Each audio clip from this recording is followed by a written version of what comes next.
Hello students, how are you? I hope so you are fine at your home. आज हम जो English grammar का topic है tense, उसमें फ्यूचर टेंस पढ़ेंगे। हमारा जो भी अभी ये वीडियो है 4 पार्ट है इसका और ये फाइनल पार्ट है। तो देखिए फ्यूचर टेंस होते क्या है, व्हाट इज फ्यूचर टेंस। तो फ्यूचर टेंस जो हमारा फ्यूचर बता, फ्यूचर में होगा, कोई वर्क जो है वो फ्यूचर में होगा तो वहाँ पे फ्यूचर टेंस होता है। तो सबसे पहले फ्यूचर टेंस का पार्ट 1 है, वो आप लोग जानते ही हैं कि 4 टाइप्स के होते हैं। पहला है सिंपल या indefinite tense, second continuous tense, third perfect tense और फोर्थ परफेक्ट कंटिन्यूअस टेंस। तो हम जो ये चीज़ आप लोग पहले से समझ चुके हैं, मैंने पहले भी बता चुकी हूँ कि इनके 4 पार्ट होते हैं। हर एक टेंस का प्रेजेंट, पास्ट, फ्यूचर तीनों का 4 पार्ट्स होते हैं। तो देखिए यहाँ पे मैंने फर्स्ट पार्ट किया है वो है सिंपल या इंडेफिनिट टेंस। फ्यूचर, सिंपल या इंडेफिनिट टेंस। तो देखिए what is simple tense. Simple tense होता क्या है, कहाँ यूज होता है सिंपल टेंस का।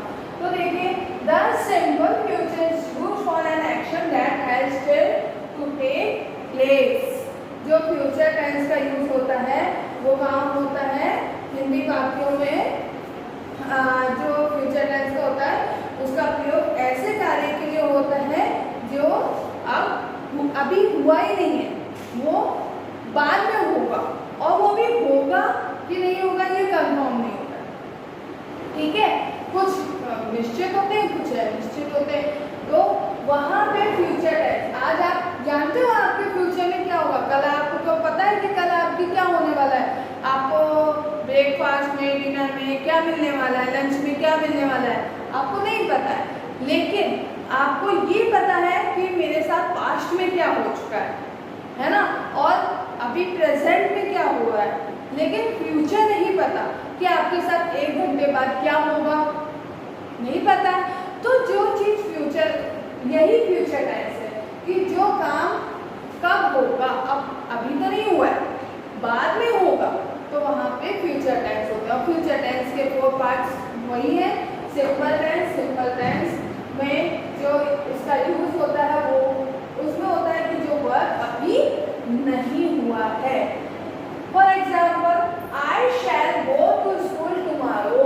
तो यहाँ पे देखिए आई शैल, आप कहेंगे मैम यहाँ पे कुछ सेंटेंस में हम विल भी देखते हैं, आई विल।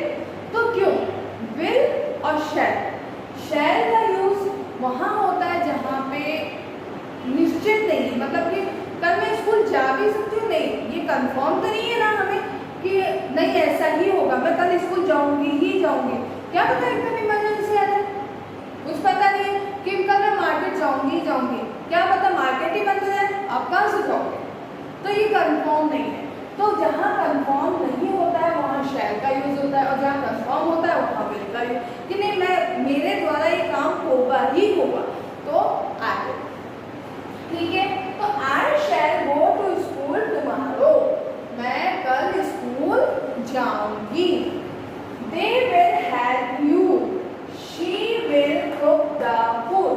अब आप कहोगे मैम यहाँ दे में विल क्यों लगाया है, दे विल हेल्प यू, वे तुम्हारी मदद करेंगे, तो वे कर देंगे, है ना, कंफर्म है, वही मदद कर सकते हैं। ठीक है, और she will cook the food, यहाँ पे देखिए शी सब्जेक्ट जो है वो सिंगुलर है, और सिंगुलर पर्सन के साथ मैंने आपको पहले बताया विल का यूज होता है। जहाँ निश्चित नहीं है कि वही व्यक्ति काम करेगा तो वहाँ पे शैल का यूज करेंगे। सिंगुलर पर्सन के साथ जैसे आई के लिए जो कि मैंने आपको बताया, ठीक है, और यहाँ दे का यूज किया है। तो आप लोग कंफ्यूज ना हो, जब आपको ये कंफर्म हो कि नहीं यही करेगा तो आपको विल का यूज करना, अदरवाइज शैल। तो यहाँ आई जो है प्लूरल है, लेकिन यहाँ पे मैंने क्या यूज किया है, यहाँ पे तो मैंने आई के साथ शैल का यूज किया, लेकिन कुछ सेंटेंस विल का यूज करते हैं तो आप कंफ्यूज हो जाते हैं, मैम ने तो हमको शैल बताया था क्योंकि ये प्लूरल है। तो ये बात का ध्यान रखना है कि वो उसके द्वारा द्वारा ही काम होगा तो हमें will का यूज करना है। ठीक है, चलिए ये चीज तो आपने अच्छे से क्लियर समझ ली। अब आते हैं हमारे अफर्मेटिव सेंटेंसेस, मतलब सिंपल टेंस के 4 part, affirmative, interrogative, negative, interrogative, negative. ये आप लोगों को अच्छे से रट गए होंगे, अब तो बिल्कुल दिमाग में फिक्स ही हो गए होंगे कि ये 4 पार्ट्स तो होते ही होते हैं।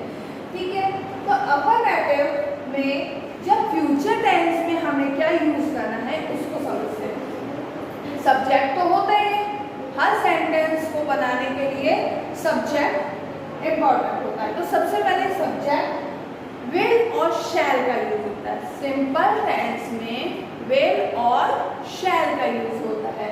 अभी तक आपके जो सेंटेंस बन रहे थे उनमें आपके सामने शो भी नहीं हो पा रहा था हेल्पिंग वर्ब, लेकिन इसमें विल और शैल का अफर्मेटिव सेंटेंस में विल और शैल यूज होगा वर्ब की फर्स्ट फॉर्म। अच्छा बच्चों, फ्यूचर टेंस में, सिंपल टेंस में हमेशा ध्यान रखना आपको वर्ब की कौन सी फॉर्म यूज करनी है, फर्स्ट फॉर्म। सब में आपको वर्ब की फर्स्ट फॉर्म ही यूज करनी है। किसमें, सिंपल इंडेफिनिट टेंस में। सिंपल इंडेफिनिट टेंस में चारों पार्ट्स जो हैं उनमें आपको वर्ब की फर्स्ट फॉर्म यूज करनी है। तो अफर्मेटिव सेंटेंस में वही shall plus will, subject plus will shall plus verb की फर्स्ट फॉर्म प्लस ऑब्जेक्ट। ठीक है, जैसे आपने सब्जेक्ट कोई ले लिया, I, you, we, they, he, she, it, कुछ भी आप ले सकते हो। ठीक है, उसके बाद आपको क्या लगाना है, विल और शैल। उसके बाद आप जो वर्ब ले रहे हो, जो काम, या खेल रहे हो तो प्ले, ठीक है, खा रहे हो तो ईट, ठीक है ना। तो यहाँ पे वही वर्ब की फर्स्ट फॉर्म यूज करते हैं प्लस ऑब्जेक्ट। क्या चीज खा रहे हो तो क्या चीज खा रहे हो, पढ़ रहे हो तो क्या पढ़ रहे हो, लिख रहे हो तो क्या लिख रहे हो, खेल रहे हो तो किससे खेल रहे हो, तो वो ऑब्जेक्ट होगा। ठीक है ना। इंट्रोगेटिव सेंटेंस, यहाँ पे इंट्रोगेटिव सेंटेंस में हमें कंफर्म है कि भाई हेल्पिंग वर्ब से बननी है, और हमें हेल्पिंग वर्ब क्या मिली है इसकी, फ्यूचर की विल और शैल। जब आपको देखना है सिंगुलर पर्सन है तो आपको विल लगा देना है, और प्लूरल है तो शैल लगा देना, शैल से स्टार्ट करना है, तो विल शैल। फिर आपका सब्जेक्ट आएगा, फिर वर्ब की फर्स्ट फॉर्म आएगी, फिर ऑब्जेक्ट आएगा। नेगेटिव सेंटेंस बनाते टाइम हमें नॉट का यूज करना है, subject plus will shell, will not और शैल नॉट। ध्यान रखना, विल ओनली विल नहीं लगाना है, यहाँ पे विल और शैल का मीन्स यहाँ पे ये रखना है, दोनों में से जो आएगा उसके बाद नॉट लगाना है। ठीक है, तो will not shall, singular will not, plural shall not, verb की first form plus object last में क्वेश्चन मार्क। इंट्रोगेटिव और नेगेटिव सेंटेंस बनाते टाइम आपको ध्यान रखना है कि शैल और विल का यूज पहले होगा, तो ये इंट्रोगेटिव है, फिर सब्जेक्ट, फिर नॉट, फिर वर्ब की फर्स्ट फॉर्म, फिर ऑब्जेक्ट, और लास्ट में आपको जो लगाना है वो लगाना है क्वेश्चन मार्क। क्लियर है ये चीज? अब आई थिंक आपको समझ में आ चुका होगा विल शैल का यूज इसमें होता है। आपने प्रेजेंट टेंस, सिंपल टेंस में क्या लगाए थे, डू डस और एस और यस, है ना। ठीक है, हेल्पिंग वर्ब डू और डस थी। ठीक है, पास्ट टेंस में वॉज होगा, फ्यूचर में विल और शैल। ठीक है, प्रेजेंट टेंस में आप लोगों ने जो वर्ब की कौन सी फॉर्म लगाई थी, वर्ब की फर्स्ट फॉर्म, पास्ट में सेकंड फॉर्म और फ्यूचर में फर्स्ट फॉर्म। ठीक है, और बाकी सब्जेक्ट और ऑब्जेक्ट आपके साथ वैसे ही अफर्मेटिव इंट्रोगेटिव के अकॉर्डिंग आप लोगों ने हेल्पिंग वर्ब और नॉट का यूज करना है। ठीक है, अगर इंट्रोगेटिव है तो हेल्पिंग वर्ब से क्वेश्चन करेंगे, नेगेटिव है तो नॉट का यूज करेंगे। तो ये चीज क्लियर हुई आपको। अब देखते हैं हम आगे। चलिए बच्चों, अब फ्यूचर कंटिन्यूअस टेंस को देखते हैं। What is future continuous tense? Future continuous expression action as going on at same time in future. वह फ्यूचर टाइम क्या होता है, फ्यूचर टेंस क्या होता है? फ्यूचर टेंस वो होता है कि जो कोई वर्क है, कोई एक्शन है, वो फ्यूचर में जारी रहेगा, मतलब वो कंटिन्यू रहेगा। तो यहाँ पे मैंने कोई काम स्टार्ट किया है और वो कितने बजे तक होगा या कितनी देर तक होगा, वह जो भी इस टाइप के जो सेंटेंस होते हैं वो कंटिन्यूअस टेंस में आते हैं। तो देखिए कंटिन्यूअस टेंस के लिए सबसे पहले सब्जेक्ट का यूज होता है, विल और शैल का यूज होता है, और इसके बाद बी का यूज होता है। ध्यान रखना अभी तक आपके बी यूज नहीं हुआ, लेकिन फ्यूचर टेंस में बी का यूज होगा। कंटिन्यूअस टेंस में बी का। आप लोगों ने प्रेजेंट टेंस में किसका यूज किया था? Is am are. Helping verb जो आपने लगाई थी वो इज एम आर, बी का यूज नहीं किया था। पास्ट टेंस में वॉज और वर लगाया था, बी का यूज नहीं किया था। लेकिन फ्यूचर टेंस बनाते टाइम आपको विल और शैल के साथ में बी का यूज करना है।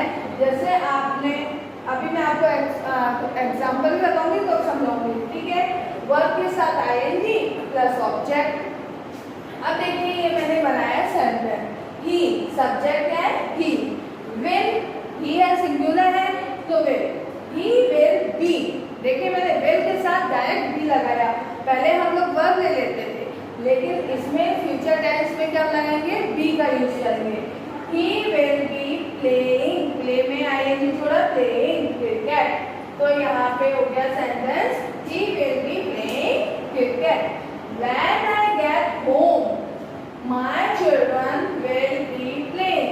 अब देखिए एक चीज ध्यान रखना, फर्स्ट पर्सन जो होता है उसके साथ हमेशा क्या होता है? फर्स्ट पर्सन के साथ जो भी फर्स्ट पर्सन होता है उसके साथ में हमेशा क्या यूज किया जाता है? शैल। ठीक है, फर्स्ट पर्सन जो फर्स्ट पर्सन होता है उसके साथ शैल का यूज होता है, और शैल बी, ठीक है ना, शैल और बी। और जो सेकंड और थर्ड पर्सन के साथ विल का यूज होता है। तो यहाँ पे ही तो सिंगुलर है इसलिए हमने विल का यूज, लेकिन जो सेंटेंस हम लोग कंफ्यूज हो रहे थे उसके लिए चीजें बताई मैंने आपको कि जो फर्स्ट पर्सन होता है उसके साथ तो शैल का यूज होगा। मतलब फर्स्ट पर्सन कौन है? मैं खुद, है ना, तो आई के साथ में मैंने शैल का यूज किया इसीलिए। और ही और शी या यू, तो ये सेकंड और थर्ड पर्सन है। तो यहाँ पे सेकंड और थर्ड पर्सन के साथ में हमेशा विल का यूज होता है। तो यहाँ मैंने ही का यूज, ही थर्ड पर्सन है ना, तो थर्ड पर्सन के साथ में विल का यूज किया। यहाँ देखिए माय चिल्ड्रन, मेरे बच्चे। अब बच्चे बहुत सारे भी होते हैं, माय चाइल्ड नहीं है, माय चिल्ड्रन। तो चिल्ड्रन भी बहुत सारे होते हैं। आप कहोगे मैम चिल्ड्रन तो इतने सारे बच्चों में आते हैं, है ना। तो यहाँ पे विल का यूज क्यों हुआ है? क्योंकि सेकंड पर्सन और थर्ड पर्सन के साथ में विल का यूज होता है। आई जो फर्स्ट पर्सन है उसके साथ हमेशा शैल का यूज होगा, लेकिन सेकंड और third person will, he, you, she, है ना, ये अदर पर्सन नेम, ठीक है, कोई थर्ड पर्सन का नेम, तो उसमें हमें विल का यूज करना होगा।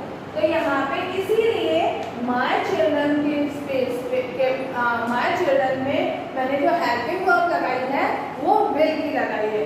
तो विल बी प्लेइंग, क्लियर है आप लोगों को?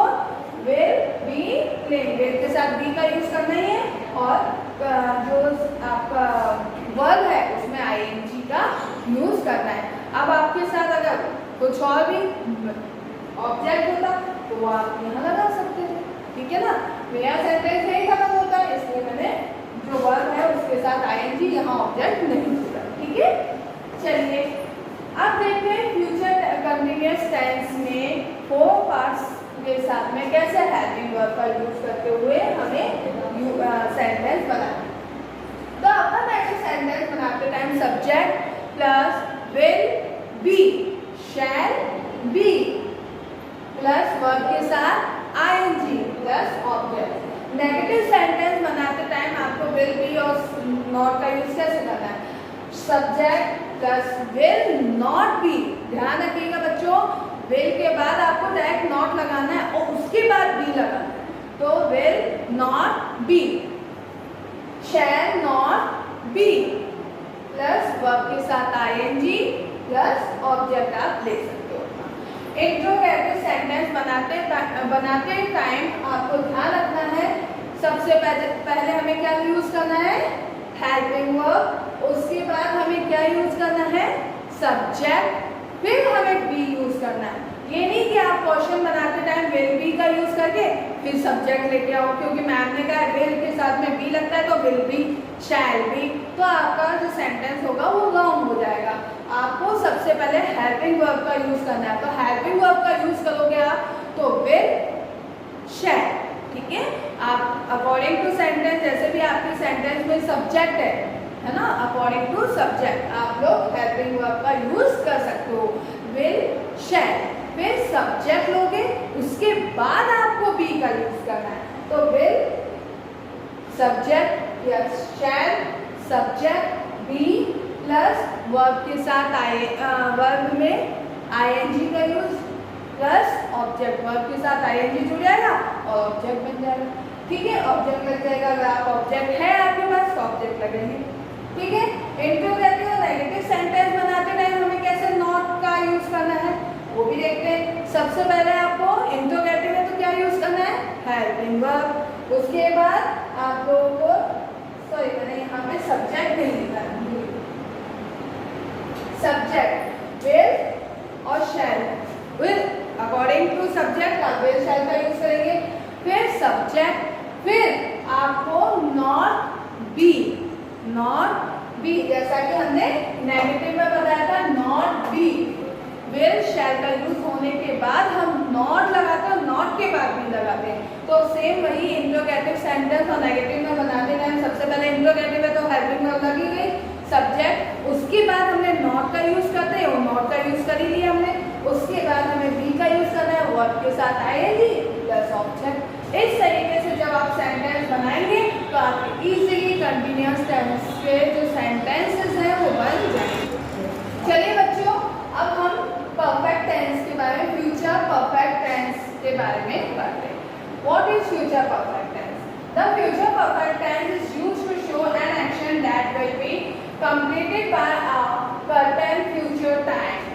जो निश्चित समय से जो आपका फ्यूचर परफेक्ट टेंस है वो निश्चित समय से में पूर्ण होगा, मतलब निश्चित समय से पूर्ण होता चला आ रहा है, तो वहाँ पे जहाँ पे समय निश्चित होता है वहाँ फ्यूचर परफेक्ट टेंस होता है कि ये कार्य इतने समय तक हो चुका होगा, यानी यहाँ पे इतने समय तक या इतने लंबे समय तक होगा, तो वहाँ पे जब निश्चित टाइम दिया हुआ होता है या अनिश्चित टाइम होता है वहाँ पे परफेक्ट टेंस का यूज होता है।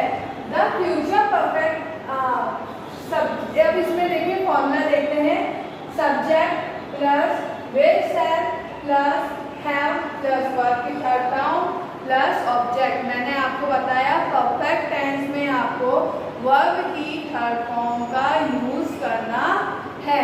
परफेक्ट टेंस आते ही हमको क्या यूज करना है, वर्ब की थर्ड फॉर्म।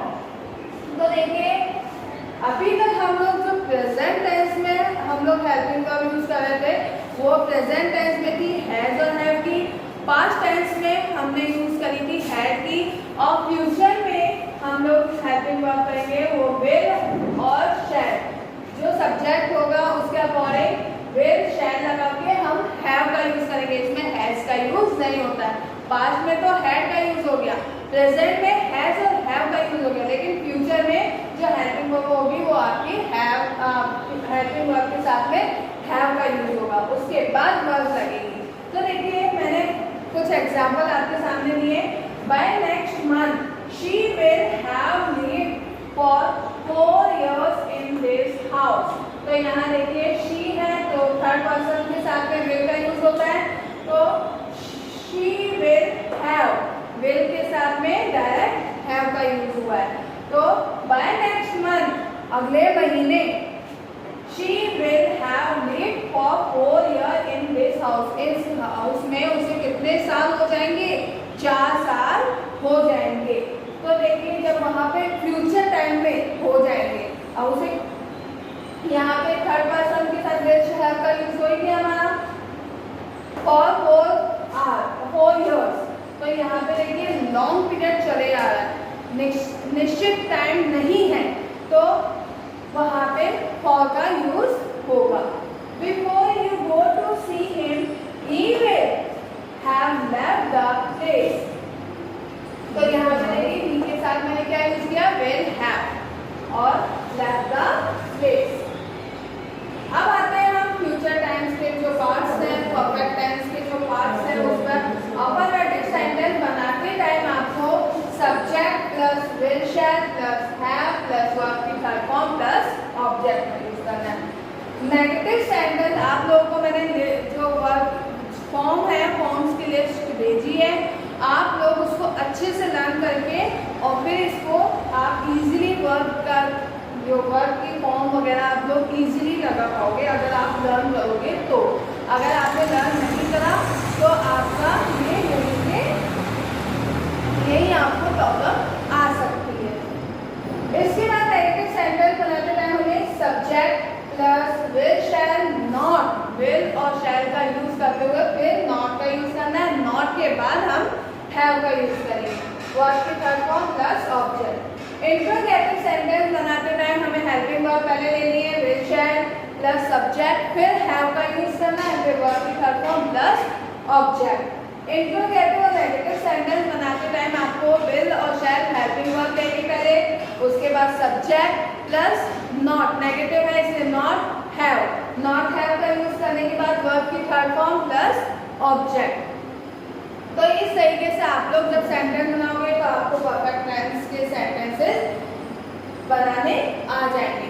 ठीक है, अब इसके बाद हम लोग फ्यूचर परफेक्ट कंटिन्यूअस टेंस के बारे में पढ़ेंगे। चलिए अब हम फ्यूचर परफेक्ट कंटिन्यूअस टेंस के बारे में पढ़ेंगे और ये लास्ट है हमारा टेंस। फिर इसके बाद हम लोग एक्सरसाइज देखेंगे, वो आप लोगों को खुद करनी है। The future perfect continuous shows an action represented as being in progress over a period of that time that will end in the future. तो ये जो फ्यूचर परफेक्ट कंटिन्यूअस टेंस है वो ये शो करता है कि जो हमारा कार्य है वो अभी कंटिन्यू जारी है और पता नहीं कब तक पूरा होगा। तो यहाँ पे संभावना ये मतलब कंफर्म नहीं कि कब तक पूरा होगा, तो ये काम अभी भी जारी है, कंटिन्यू चले जा रहा है, तो वहाँ पे परफेक्ट कंटिन्यूअस टेंस होगा। तो देखिए एक मैंने एग्जांपल दिया है, बाय नेक्स्ट में we shall have been living this house for 10 years। तो यहाँ पे देखिए वी के साथ शैल का यूज हुआ है। वी कौन है? हम, फर्स्ट पर्सन है ना, तो we shall have, we plural है तो वी के साथ में शैल करेंगे। तो we shall have been living this house for 10 years। 10 years से क्या हो रहा है? वो रह रहा है, तो 10 years लॉन्ग पीरियड हो गया, तो यहाँ पे 10 years फर्स्ट का यूज होगा। सिंस का यूज कहाँ होता है? जब प्रॉपर टाइमिंग दिया होता है, निश्चित टाइम होता है। अब देखिए अफर्मेटिव, इसी के फ्यूचर टेंस के 4 part. Affirmative subject plus will shall plus have been plus verb के साथ आईएनजी प्लस ऑब्जेक्ट। सब्जेक्ट हमें पहले यूज करना है, फिर विल शैल का यूज करना है, उसके बाद हैव बीन का यूज करना है। मैंने आपको बताया था लास्ट कंटिन्यूअस टेंस में प्रेजेंट, पास्ट और फ्यूचर तीनों में प्रेजेंट में हैज और हैव का यूज था, पास्ट में हैड का यूज था, हैड बीन है ना, और फ्यूचर में हैव बीन का यूज होगा। ठीक है, नेगेटिव सेंटेंस बनाते टाइम हमें subject plus will shall plus not plus have been जरूर लगाना है। अगर आप हैव बीन लगाओगे तो ही कंटिन्यूअस टेंस होगा, अगर आपने हैव लगा के छोड़ दिया तो वो क्या हो जाएगा? परफेक्ट टेंस हो जाएगा और उसमें आईएनजी वर्ब में नहीं लगी होगी। लेकिन हमने यहाँ पे हैव बीन लगा दिया तो मतलब ये कंटिन्यूअस टेंस का एग्जाम्पल हो जाएगा। इंट्रोगेटिव सेंटेंस बनाते टाइम हमें विल शैल का यूज करना है plus subject plus have been plus verb के साथ आईएनजी प्लस ऑब्जेक्ट। इंट्रोगेटिव और नेगेटिव बनाते समय हमें विल और शैल हेल्पिंग वर्ब का यूज करना है, सब्जेक्ट का यूज करना है, then not, then have been, will, shall, subject, will not, have been plus verb के साथ आईएनजी प्लस ऑब्जेक्ट। अब आप लोग ये सारे सेंटेंस जो आपको दूंगी एक